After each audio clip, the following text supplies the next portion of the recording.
Ako po ay Roman Catholic. Nakilala ko ang aming principal na si late Emilita V. Puno. Inanyayahan po niya ako sa pamamahayag.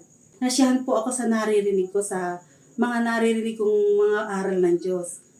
At nakita ko po nung panahon ng pamamahayag po na yon, ang nagte-text pong ministro ay naroon po yung masiglang yung pag-aalab niya na kami pong nakikinig ay matala sa Iglesia ni Cristo. Dahil ang pinagdidiinan niya ay dito ang kaligtasan. Ako po ay bilang teacher ay gusto kong malaman ang katotohanan at ayoko pong madaya.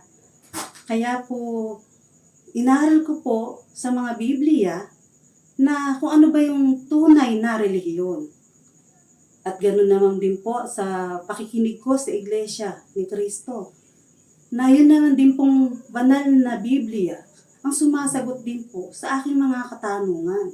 Pagtanto ko na totoo ang Iglesia ni Cristo. Kasiyahan po ang aking puso talaga na bukal sa kalooban kong umanib sa Iglesia ni Cristo dahil dito ko po nakita ang katotohanan.